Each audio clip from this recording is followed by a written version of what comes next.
So, hi, welcome to Queries. My name's Melissa Gilmore. My pronouns are she and they.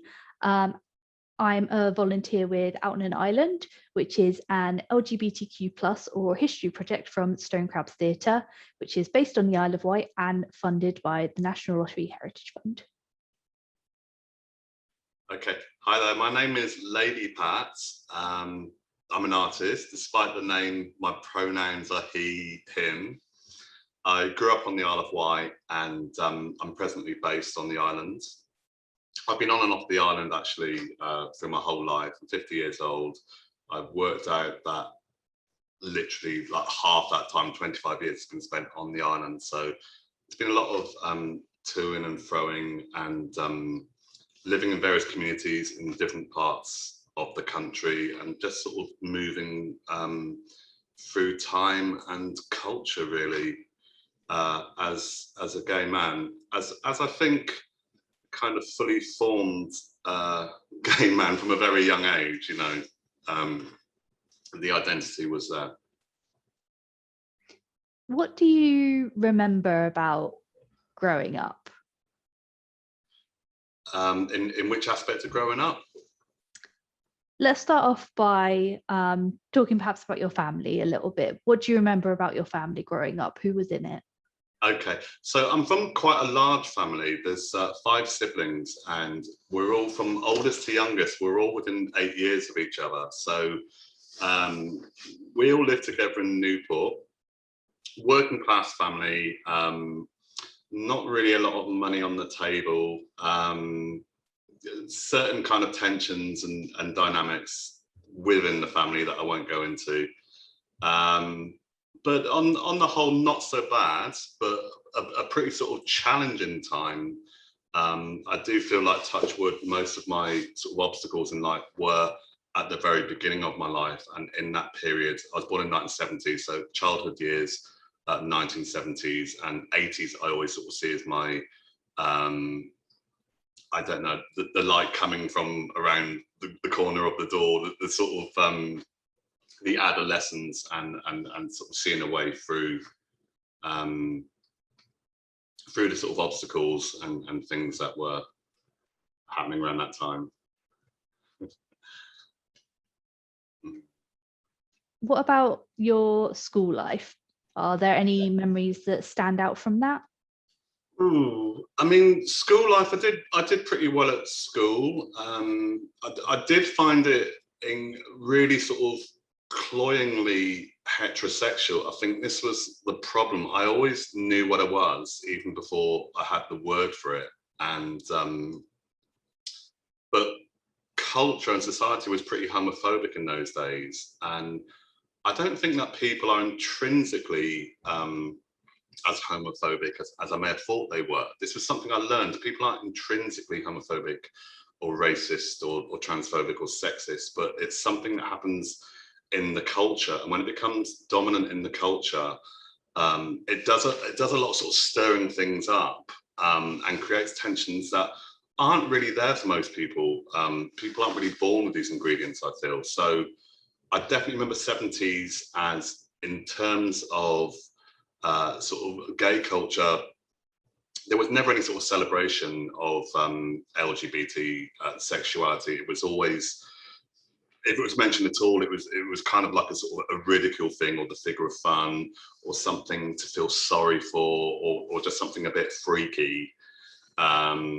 So we weren't really given our full due. And, you know, on the Isle of Wight, I never, of course, sort of like, there was slurs, there was like banter, there was insults like, you know, gay this, lesy that.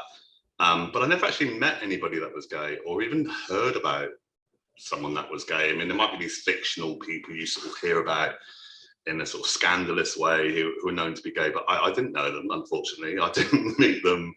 There was no, I had no awareness of it. I don't even know if there were, I mean, I'm sure there must have been like some sort of gatherings and stuff going on, but I wasn't clued in at all. I was in this sort of large Catholic family, actually. I went to Catholic schools. So, you know, the nuns are on the case, the priests are on the case, and it's not really an environment you can flourish in. you know, if you have that gay identity at that time, like I say, we didn't have internet, and so we were kind of informed by the printed word and televised dialogue, and it, you know, that's quite powerful, and it does have an impact on people. And when it's kind of not helpful and it's homophobic, that sort of pervades the community. I think a lot of people sort of think, well, we sort of should feel this way, even if we don't, just because that's what is sort of feeding back to us, you know, through our televisions and our newspapers. Make no mistake, I mean, newspapers, comedy programs, politicians, openly homophobic, you know, just not even no subtlety to it. It was for some reason they're very much on the attack and very yeah. But now when I look back, I just sort of see it as quite unevolved and basically just like stirring. But yeah, going through school, I did okay. I kind of kept my head down. I kind of retreated into studies. I retreated into a lot of things: art, music, and school for me was just, well, you have to go, so you may as well do quite well. Who knows? Maybe it's good to do well and get some academic qualifications. Might be quite helpful. I actually had to go through the process anyway. But there was really no role models within the school. Didn't really know any gay people, and it's quite interesting. She's doing all these interviews. Maybe when you've got the archive put together, I'll watch them and listen to them all, and I realised it was all going on. And I was just completely unaware. It's possible, but yeah, I don't know. It was just like living in this kind of heterosexual world where all the assumptions and expectations are that you are kind of straight and boy meets girl. So when I got more into, let's say, high school, and then my friends would, you know, I never went out. There were youth clubs and things, but then after that stage, I just stayed in. I think there was a sort of teenage disco at the Quay Arts Centre, and I never went, but my school friends would go, and they'd all come back on the Monday, and the sort of, you know, all the gossips about who chatted up who and who was getting up with who and all this sort of thing. And I realised, like, oh my God, like it's just this. It seems to be the only dynamic: boy meets girl, boy meets girl. It's really boring. It's all you ever heard about. I was like, God, you know, it's okay up to a point, but I didn't actually feel within myself sort of isolated or weird. I just kind of thought, they're all like copycats. Why are they doing this? You know, this isn't where it's at. So, I mean, for multiple reasons, I was destined to leave the Isle of Wight. There were sort of other dynamics, and I was going to leave anyway because of my interest in music and art, and because I was doing the higher education thing. So I wouldn't say the sexuality thing was like the main reason in moving off, but I was definitely up for a lot more life experience, and I did sort of think this can't really be it. Everything that I'm being sort of fed isn't, you know, or, you know, it isn't tempting me. It's not sort of, there's not enough here to make me want to stay. But most of my family remained, and they're still here now. So I always came back, and it's, you know, Isle of Wight is my foundation. I'm an Isle of Wight person. Yeah. Next prompt. So, you mentioned there weren't really any role models for you. What about any other people who were LGBTQ plus that you knew? Did you know any? Okay. Yeah. In the case of role models, my role models were people that I didn't know. It was very much in those days, end of the 70s, beginning of the 80s, I talked about like a sort of homophobic culture, but we mustn't forget the counterculture was fabulous. It was so good in those kind of depressed times. It wasn't just a homophobic thing. You had Thatcher, Falklands, miners' strike, the AIDS pandemic, and so many things. But if you looked at what was going on in the arts, I mean, that to me was real life. I mean, real life was kind of like the poor imitation of the real life, which was happening in culture and was happening in music. And I mean, 10 or 11 years old, I mean, wow, sort of the big pop stars of the day. It was a really funny thing that they never said they were gay, but they kind of didn't need to, because they were sort of beyond all that. So even at their peak, people like Boy George or Mark Armand, or, you know, people who were having like #1 hits, and would never say they were gay, but that you had all these kind of gender benders going on, really vibrant people doing stuff, playing with perceptions.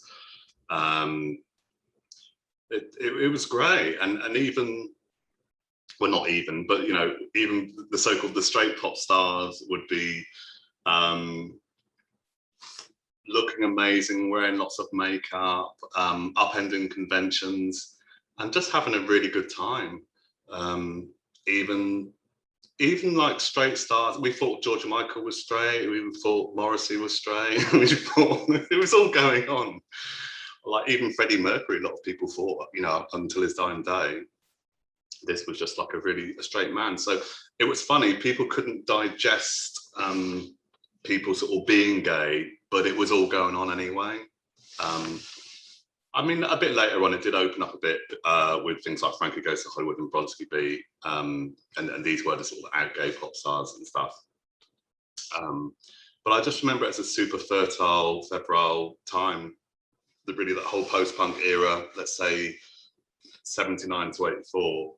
So yeah, role models aplenty. These were kind of the people that would turn in my head. So it was no real surprise that I would sort of follow the sort of, I mean, I ended up like doing music videos, for example. So the interest in music and kind of pop stars and club life and you know, that's what I was focusing on when I was sort of in my Isle of Wight environment.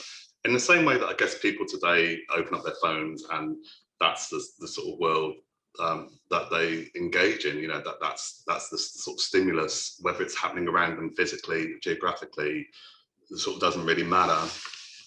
But yeah, in those days, I guess the delivery systems were television, radio, magazines, you know, but whatever. It was very stimulating and very, it fed me. Those were kind of my role models. What about in terms of like a more local community? Was it important to you to seek that out at all? When did you begin to kind of even maybe conceive that there was such a thing as a community out there with people with similar identities? I thought that if there was a community of people, it didn't exist on the Isle of Wight. Sad to say, that's kind of the way I saw it, because I never, like I said, never met anybody that was gay, never really heard about anyone that was gay. It happened when I left the island, and in later years, I would meet people from the islands, and they'd say, yeah, I was gay, I was there, I was in your school, I was, you know, I got off with this teacher or whatever, you know, I'd be like, what the hell? Wow, you know, so clearly stuff was going on, but I don't know, maybe it was, I can't really put my finger on it, but I didn't really have a sense of a sort of gay community on the island.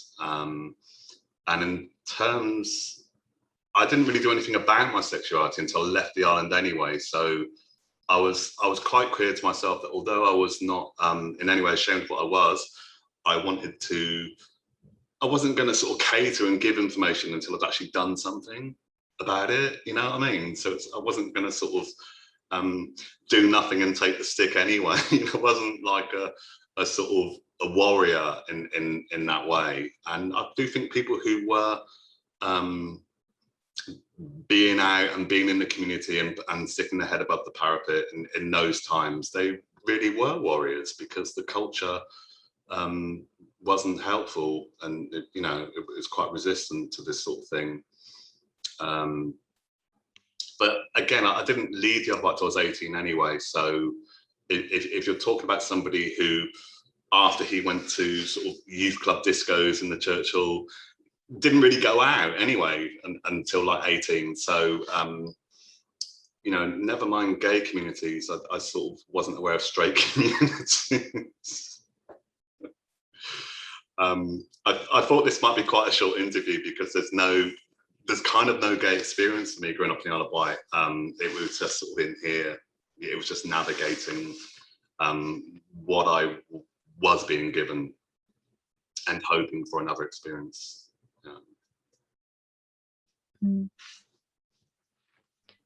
So going back a little bit, you mentioned that you kind of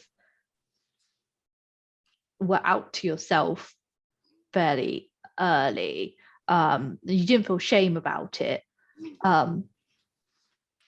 But can you remember anything about what that was like, coming to have that sense of understanding about yourself?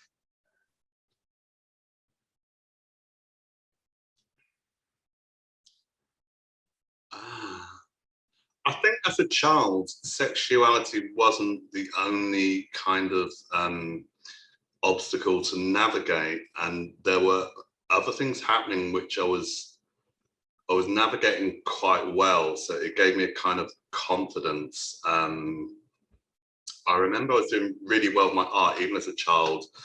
There was this comic called Buster, which was second only to the Beano. It was a really big comic. It was a national comic, and they had this search for the champion reader, and I won that competition and got on to sort of local news and national news or whatever, got on the radio, got on the TV.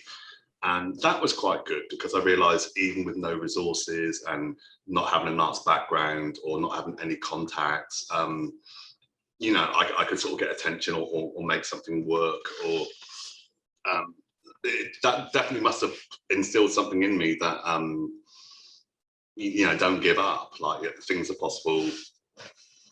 So that was giving me confidence, sort of navigating the dynamics in the family and sort of getting through that, perhaps learning, this isn't your time, just sort of, this isn't your time, but knowing that there would be another time, but perhaps this is the time to really just sort of keep your head down, keep your mouth shut, just sort of smile, just sort of coast, go to school, do your lessons, do quite well.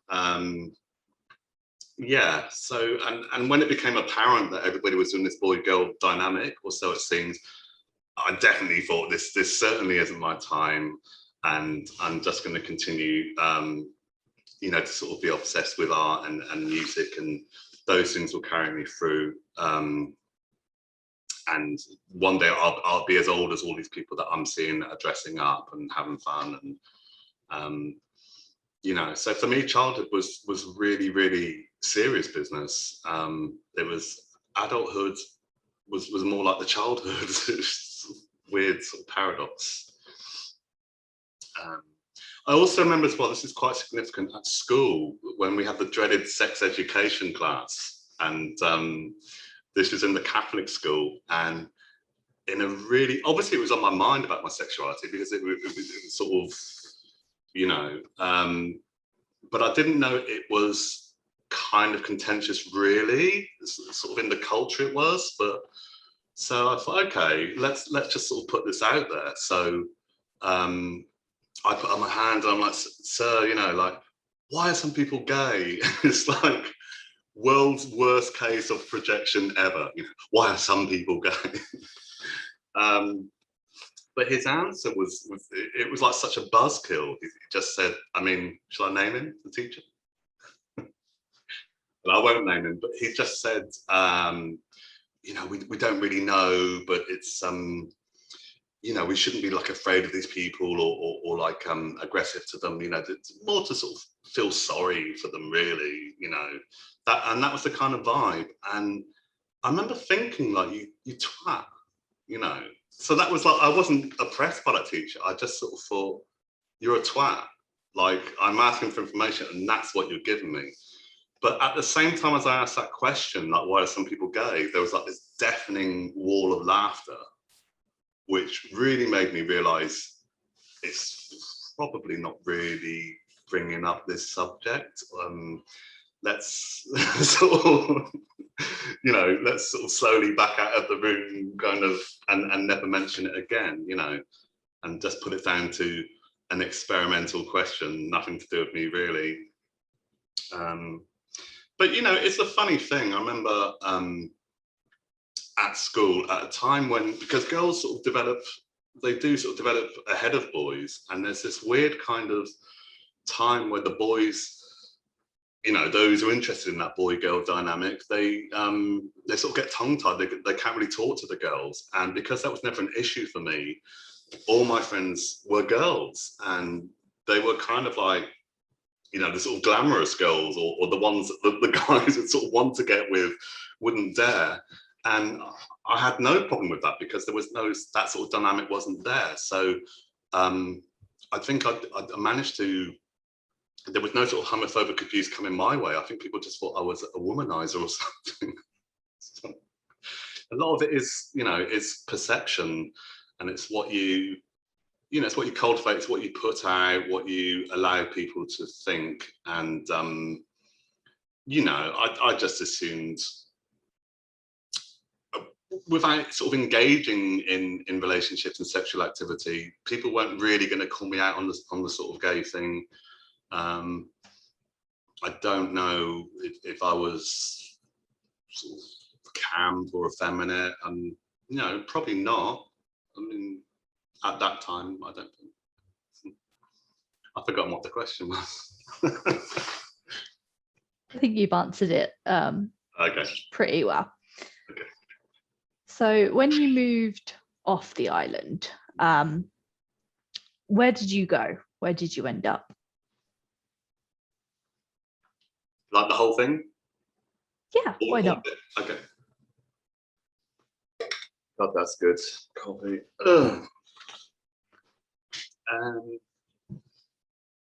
Okay, so from school, at 16, like, some people join the sixth form, some people leave school, and I went into sixth form really because I didn't sort of know the next step.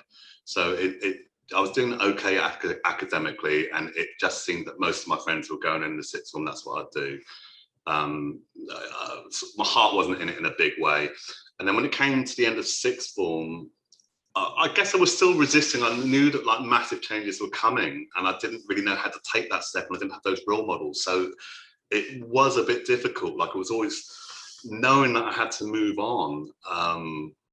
But again, it's coming away from everything you know, even if it doesn't necessarily serve you. It's that fear of the unknown, which is so silly, but you can't be told that when you're going through it. So at the end of sixth form, I decided that due to my interest in art, I would be doing some sort of degree in art and design. And in those days, you had to do a thing called a foundation course. I think there were two versions. You could do like a BTEC and go down that route. For me, it was, you would do a one-year foundation course and then you would do a degree.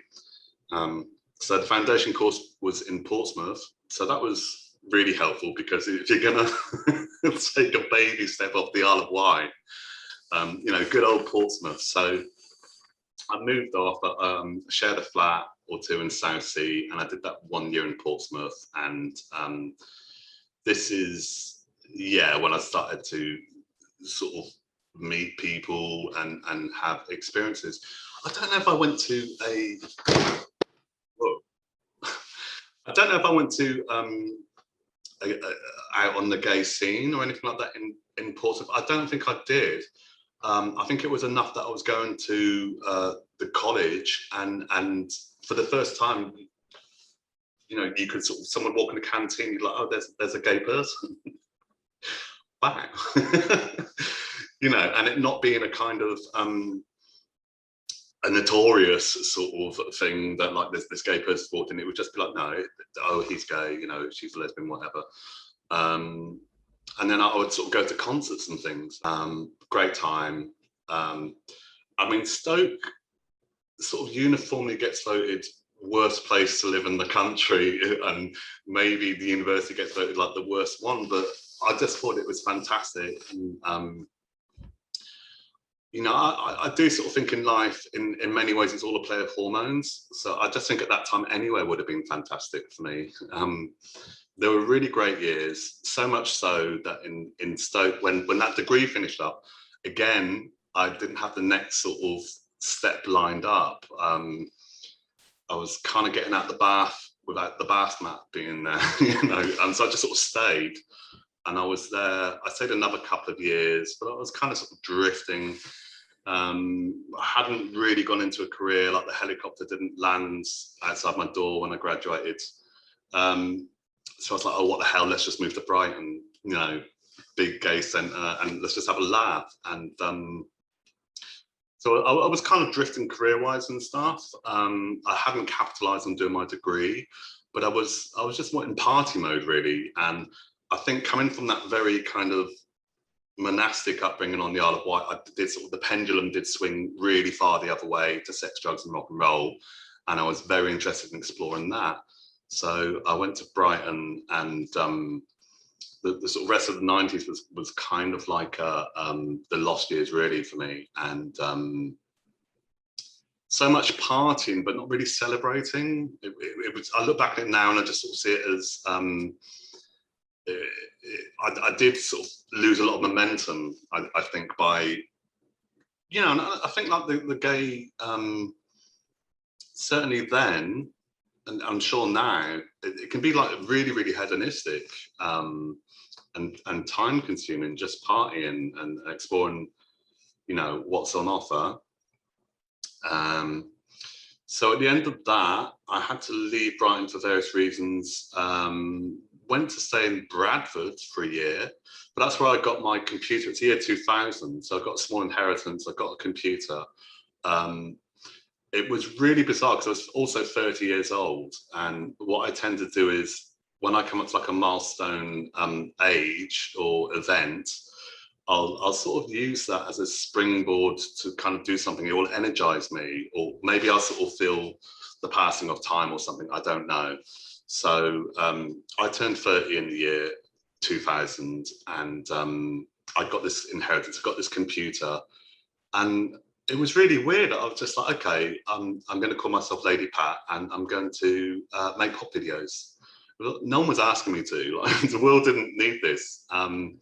But it was just a really good sense of timing, because at that time, people were still using modems to access the internet, and internet speeds are very, very slow. We didn't have social media. I found a way to sort of make music videos in Flash software, which meant they could sort of stream and people could watch them. And I got quite a lot of attention for that. It was like 6 years before YouTube and so on. So that was really about good timing, technological advances. I never really had much money in my life. So it's quite sad, really. Like, I didn't really get a computer until I was 30. And but mind you, they were so much more expensive in those days. So I did that, and after like 9 months or so in Bradford, I moved to London, and the ladypat thing just kind of went through the roof, because I was going to clubs, and the stuff that I was doing was what people wanted. Everybody wanted these little pop videos, or they were doing PAs in clubs. They sort of wanted some visuals. Or I learned how to what they call VJing. That was quite a big thing at the time. So you do like mixing live visuals at clubs and festivals, and really just sort of making all those contacts, and finally meeting, I mean, all these sort of pop stars I used to love, and that were now sort of becoming clients and that, which is like really fab. So that just felt kind of sort of full circle, or a bit sort of destined and stuff. So I think I had 10 quite big years in London, because the VJ thing really sort of took off as well, and every weekend would be going out to a festival or a big club somewhere in Europe or Russia. That went on for quite some time during the noughties. So London was the base, and then due to like family issues and parents that were getting older and sort of need a bit of help, whatever, I did come back to the island about 2010, and I like to move around a lot anyway. So even if it's just moving around the Isle of Wight, or it could be moving around not on the Isle of Wight. And I also love to travel. I think the last 10 years, I've probably spent 3 or 4 years just in India, which I'm utterly obsessed with. And I mean, it's for various reasons I wouldn't live there, but that is my sort of go-to place. That's, but Isle of Wight's my home. And last year I was doing a sort of ping pong, my usual sort of London or Isle of Wight. I was in Shoreditch for COVID. I sort of lasted till about November. I was going mental. I was in a really nice flat. I had a lot of space, had it all to myself, but because I wouldn't get on public transport and I don't drive, there was, all you could do was sort of walk to a park, and everybody else had that idea as well. So you could sort of go to the park and find like a space the size of a postage stamp and sort of sit there. And that was all you could do to stop yourself going completely mad. So I came away from that flat and came here, and it was like, never has the Isle of Wight made more sense than now. And it's a really funny thing. It made me realize a lot of the, I think because I'm a self-employed artist, I'm always sort of going to London really to attract clients and to sort of put your face around town. It's a very competitive arena, and I think if people actually see you, then they get the idea to employ you, let's say. So out of sight, very much out of mind, even though we can all sort of work from home and stuff. But when I'm on the island, I guess it harks back to my youth. It is this sort of fear of missing out that you get. So as much as I love it, I'll spend a couple of years and then, I'm back to London again. But this time, there's no fear of missing out. It's like, actually everyone's missing out, but everybody would like to be on the Isle of Wight at this time, make no mistake. I mean, all my London friends, I'm scared to sort of publish the beach scenes and stuff on Instagram. It's like, provocative or something. So, but it's really good to be sort of grounded. And my approach at the moment is, however the COVID situation resolves, and I am hopeful, but I also think pandemics can sort of last sometimes 3 years or something. However it resolves, I'm just going to be a beach bum. I'm not stepping foot off this island all year. COVID can do what it likes. I want the experience of the sunrise, the sunset, the local community, and not having this distraction of leaving and sort of, because actually it's all here. If you look around, it's, it's always been here. But I guess a lot of the art I've been doing has been sort of on more of that sort of national or international level. So London felt more appropriate. But I'm just really happy to be here at this time. And I think the other thing I would say finally is, would I sort of live from here on in? Would I stay on the island? I still have that weird fear of, if I stay, it feels like retirement, and I don't know. It's just a sort of irrational feeling, which I might need to look at that, because really I can work from home. I can do this anyway. I could stay, How is the island? Sorry. I was going to say, now I definitely forgot what the question or the problem. How has the island changed from your youth? Can you see ways in which it's different? How does it feel different being here as an adult than it did growing up here? What's that like for you?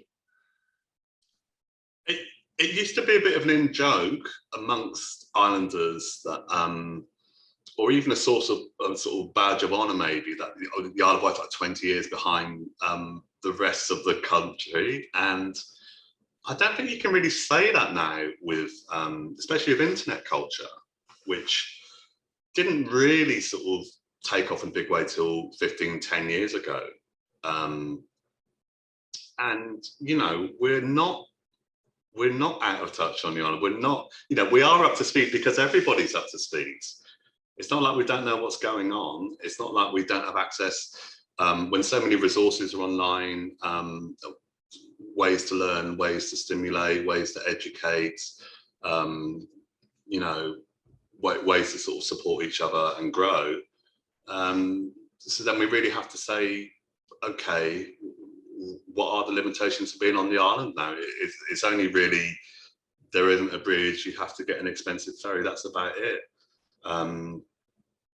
One thing that I've learned through my life is that whereas perhaps I used to see like limitations in the Isle of Wight, now I realise the things that can make a place seem bad are also the things that make it really good.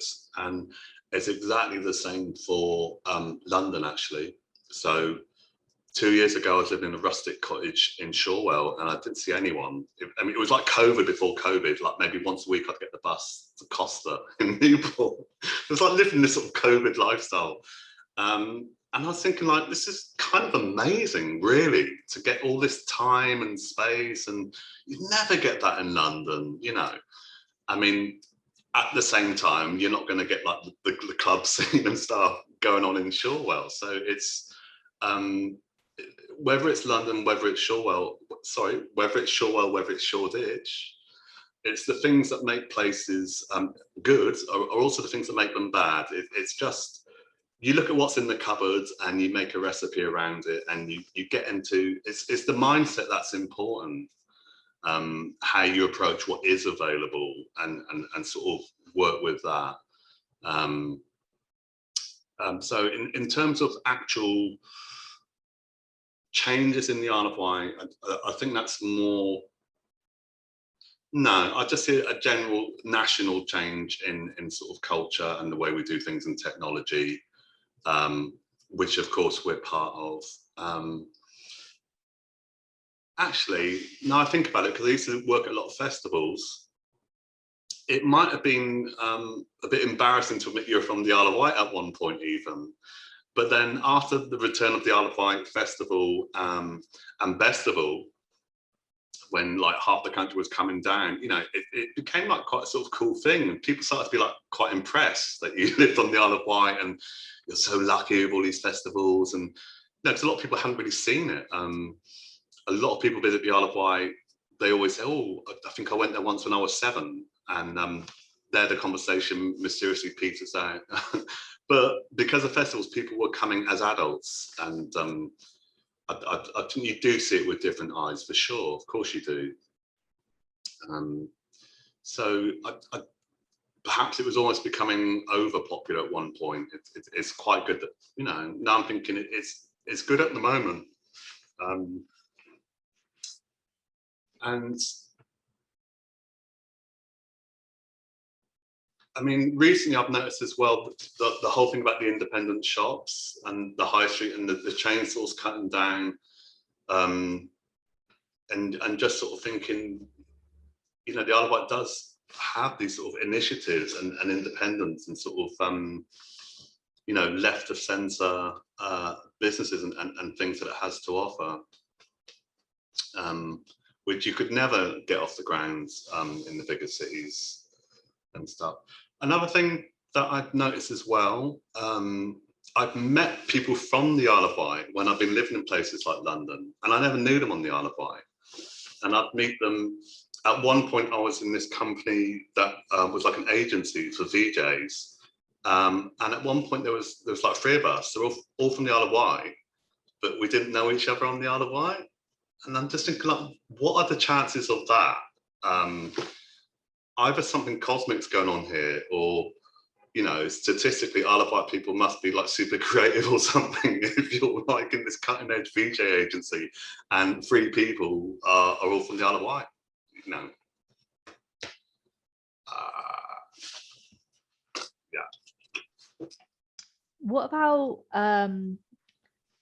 your experience as a gay man on the mainland versus on the island?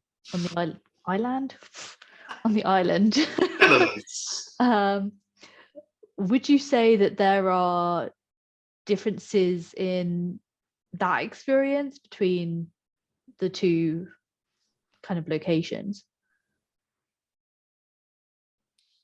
I feel I might be I'm not the wrong person to ask on this, but I can't really give you an answer because when I come to the Isle of Wight, to me, I go into a more sort of introspective mode.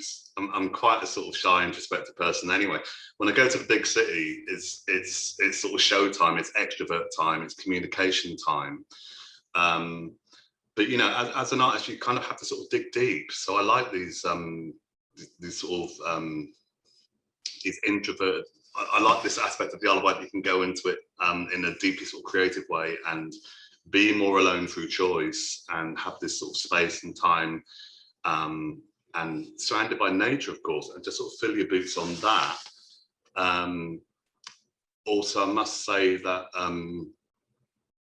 I've really filled my boots with the whole kind of sex, drugs and rock and roll thing anyway. There's not really, I've no curiosity in that. So if those scenes were going on, I wouldn't be indulging in them. It's, but if I was, I would do it in London or somewhere like that. So I think the short answer is possibly, I don't really engage much full stop when I'm on the island traditionally, but this time is different.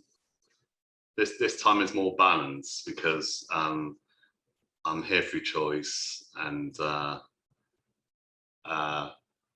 you know, when I'm a person that might stay in for 6 nights of the week, but then I'll just go out 1 night a week to socialise. But in the sort of time of COVID, if you just remove that 1 night of expression, the balance is gone, you know. So this isn't really a time, this is a time where we're sort of being introverted anyway, just by law. So so when it's not a choice, then yeah, I guess the sort of pendulum swings and then you start to want to reach out, you know, because it's sort of limited.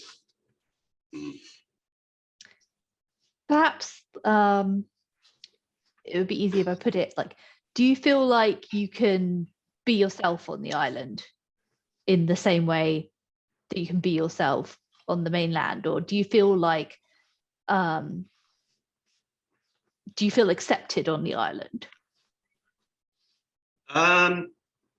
Absolutely. I mean, I would even say that within, never mind comparing Isle of Wight to the mainland, I'm just going to compare the Isle of Wight to the Isle of Wight. I'm going to compare the Isle of Wight now to how the Isle of Wight was then.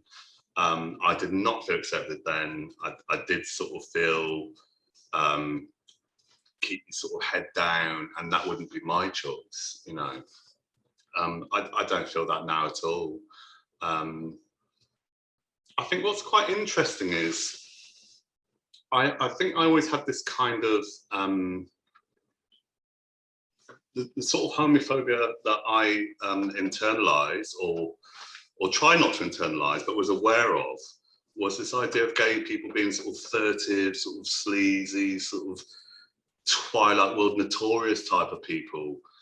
And as you get older, you just look at heterosexuals, you're like, they're all doing the same things anyway. So it's like, where did they get this kind of sense of moral high ground? I don't get it. I think we've come to realise that actually it's all going on in every kind of community. So it just doesn't make sense now for people to sort of be homophobic, because it's like, well, actually, you make yourself look small and you look like a buzzkill, and you know. So yeah, I think there's been a really great cultural shift, which has made it really a lot more. Yeah, there is that sort of acceptance here, and also being older. Like, I don't have kids, but having so many siblings, I got lots of nephews and nieces, and you see the way the sexuality thing has developed is out of this world. It's actually better than I could have hoped for. they're leaving me in the dust. They're like, why are you like, why do you call yourself gay? Why are you so sort of restricted and kind of, it's just the way I am, but it's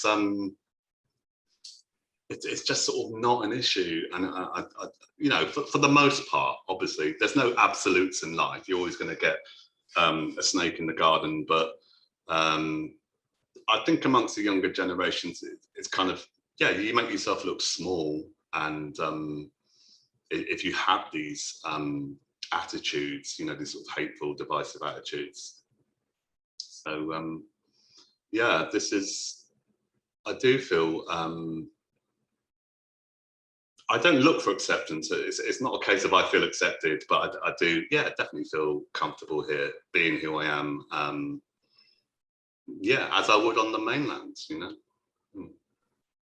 That's due to the times we're in, rather than the geography of where we're.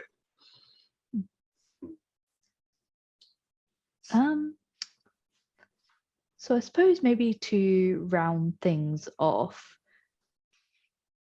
what do you want people to take away from this interview?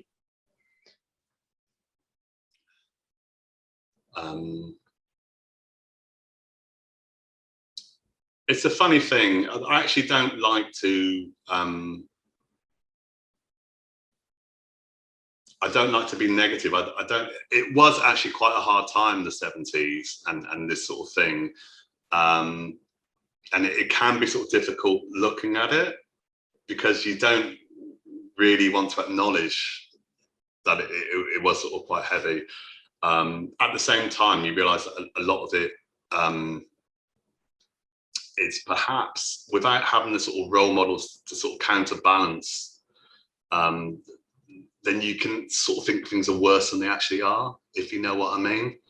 So that point, I think, hopefully I made quite well, which was that I don't think people are intrinsically hateful, but you can find yourself trapped in that sort of period of history where it's not your time and you do need to reach out, and good luck, because you kind of need it. Not everyone makes it through.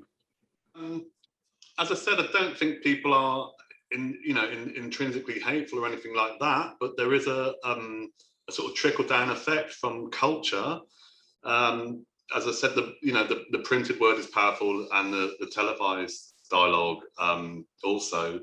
I remember at the turn of the millennium, I think this was the time, Chris Moyles was doing the breakfast show on Radio 1, and part of his banter was, "Oh, that's so gay." To dismiss something or to say that it was crap, it would be gay. So lots of younger people especially were, using this dialogue. It was also at the same time as Eminem was sort of in his imperial phase of back-to-back #1 hits. And he was, also using this sort of homophobic slurs and stuff in his tracks. And these were like sitting at the top of the charts. And I mean, that was confusing anyway, because he looked completely bangable, but so he kind of looked attractive to some certain type of gay man, but it was also these sort of horrible homophobic slurs and stuff. And I think Chris Moyles would say, "Oh, it's just banter," and I think Eminem would say, "Well, I'm just, it's art, it's dialogue. I'm getting into the character mode or something." But the fact of the matter is, when Eminem went away and Chris Moyles ended his breakfast show, the homophobic bullying in the playground nosedived. It really went down. And so it would. If you're like a young child, you're getting ready for school, and like you've got like the breakfast, the family's all there together and the radio's on. You've got like a kind of a DJ that's claiming that he's not homophobic, but being homophobic, and a rapper that's claiming he's not homophobic, but using those sort of dialogue. And that's just, while you're eating your cornflakes, and then you get to the playground. So it's really good to see in culture that coming right down, and people realizing now it's not acceptable. When I talk about when I was at school and my comment in a sex education class, and the really lame response from the teacher and the kind of sort of nervous laughter from the schoolmates. I was kind of triggered when Andrew Turner, that incident with the school a few years ago. But that to me is like the perfect example of how things moved on, because similar sort of situation, but how quick everybody like closed ranks and called him out, and that was that. And there was like no dispute about this. It was like, this is just now unacceptable, and you're the dinosaur. So that for me was like a perfect sort of full circle moment from like maybe demons I'd had when I was a young man at school with these sort of questions and issues.